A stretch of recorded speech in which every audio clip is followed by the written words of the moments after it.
Hai semua, Assalamualaikum. Hari ni Kak Sheila nak masuk pulut kuning. Sebab dah lama Kak Sheila tak makan. Kak Sheila rasa teringin nak makan pula. Siapa kat sini suka makan pulut kuning? Kak Sheila makan dengan gulai telur. Pulut kuning ni boleh makan dengan rendang ke, kari ayam ke, ikut suka kita lah nah. So apa kata kita masuk dapur tengok resipi pulut kuning yang sangat simple daripada Kak Sheila. Okey, mula-mula Kak Sheila rendam 3 pot beras pulut dengan 1 keping asam keping lah nah. Dan Kak Sheila masukkan 3 sudu kecil serbuk kunyit. Okey, rendam 30 minit. Kemudian sediakan daun pandan. Ni Kak Sheila lapik daun pisang nah. Kalau tak ada daun pisang tak payahlah bubuh daun pisang. Kemudian pulut tadi tu kita basuh lah, kita bilas dengan air paip nah. Kemudian masukkan dalam bekas ni. Lepas tu kita rata-ratakan. Rata-ratakan macam tu. Kemudian kukus 10 minit. Okey, sementara 10 minit tu Kak Sheila sediakan santan.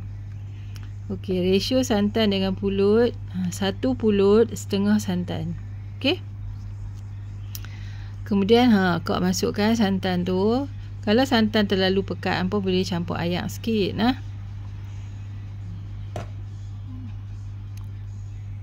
Kak Sheila guna santan kotak je lah nah. Okey, lepas tu Kak masukkan minyak masak 3 sudu kecil. 3 sudu tu nah. Kemudian masukkan garam. Yang tu gula lah, gula perang, Kak tak ada gula putih. Okey, masukkan garam dan garam tu hampa agak-agak lah.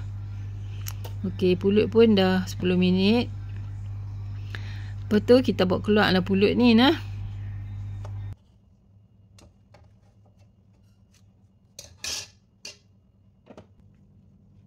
Dan kita kacau-kacau bagi dia punya uap tu keluar lah.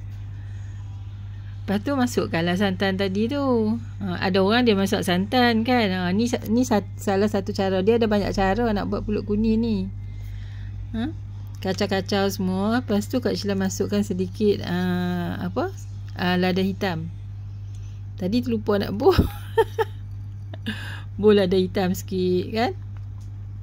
Kemudian kita kukus semula selama 15 minit. Ataupun 20 minit. Ikutlah banyak mana hampa masak pulut. Kak masak sikit je ni.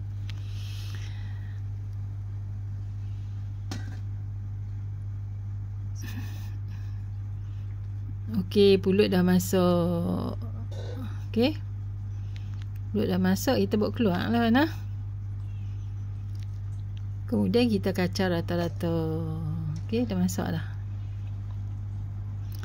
Kita kacau-kacau rata-rata.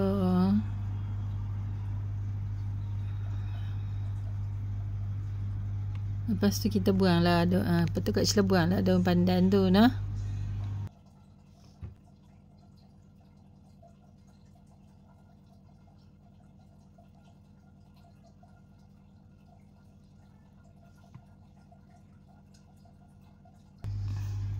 Lepas tu Kak Sheila buang dalam bekas. Lapis daun pisang. Ni daun pisang ada kat rumah. Itulah Kak buah daun pisang. Kak buah dalam tu. Lepas tu Kak terbalikkan lah. Bagilah dia cantik sikit. Macam tu. Okey, dah siap kan? Okey, lepas tu Kak Sheila masak gulai telur yang sangat simple punya. Mula-mula tadi tu 1 sudu serbuk kari ikan. Lepas tu 2 sudu serbuk kari daging, 1 sudu kecil serbuk jintan manis. Kacau rata-rata. Tu ayak terlebih banyak dengan ayak tu. Okey, lepas tu sediakan bahan untuk tumis. Ni 4 sekawan. Kak buh sikit je nah, sebab Kak masak sikit je. Buah pelaga tu 2 biji je.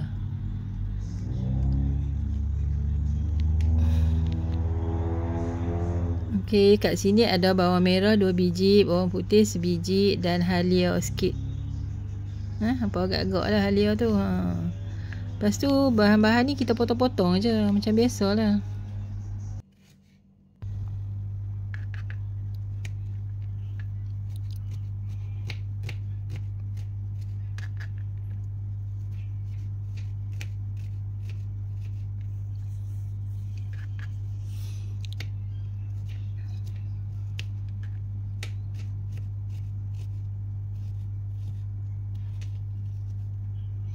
Okey, dalam resipi ni Kak Sheila guna telur 4 biji saja nah.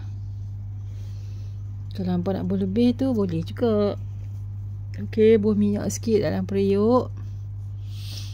Lepas tu bila minyak dah panas, kita masukkan 4 sekawan. Lepas tu masukkan bawang yang kita iris tadi tu. Lepas tu kita tumis lah sampai dia berwangi. Sampai dia garing berwangi kan.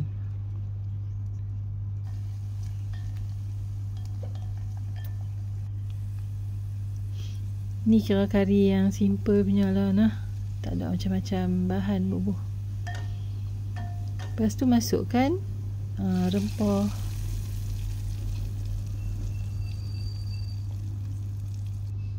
Masak sampai dia tu serbuk cili 1 sudu kecil.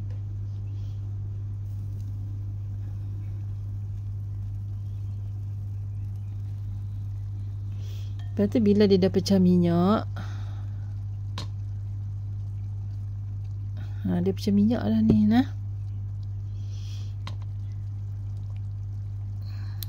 kita masukkan santan. Kak Sheila guna 65 ml santan kotak yang kecil sekali tu. Lepas tu tambah air. Ikutlah nak kuah tara mana nak kuah pekat ataupun cair. Cair. Lepas tu bila dia dah mendidih, masukkan telur. Bagi dia mendidih dulu tau. Ni Kak Sheila dah bagi dia mendidih dulu baru masuk telur Telur tu Kak Sheila cucuk sikit dengan pisau supaya dia kuah kari ni meresap masuk dalam telur.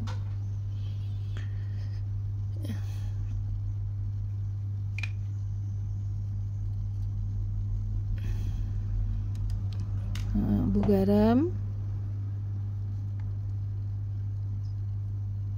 serbuk perasa,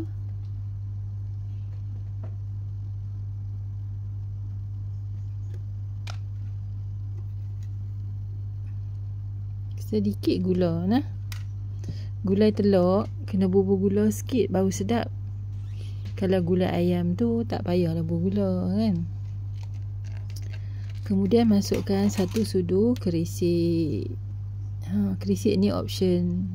Kalau hampa tak ada, hampa tak payah buh. Lepas tu kita bagi dia mendidih. Dalam ni nampak dia macam tak mendidih kan, tapi kak bagi dia mendidih dulu. Bagi dia mendidih. Lepas tu baru dah masak, baru kita boleh tutup api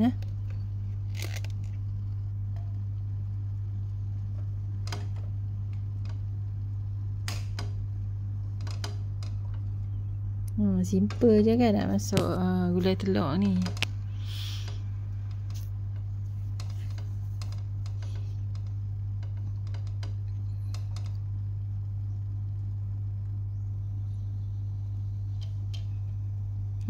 Dia lambat sikit sebab Kak Sheila kan periuk ni tebal tau.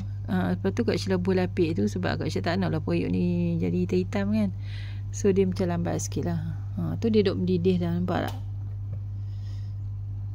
Bila dia dah mendidih, kita tutup api lah. Kita dah rasa dah dia punya asam garam semua Okey, siap. Bolehlah hidang dengan pulut kuning.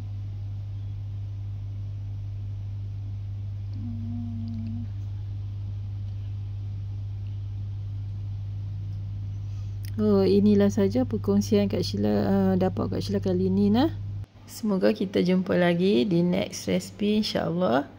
Pulut kuning dan gulai telur dari dapur Kak Sheila. Semoga hampa semua sihat-sihat selalu. Assalamualaikum.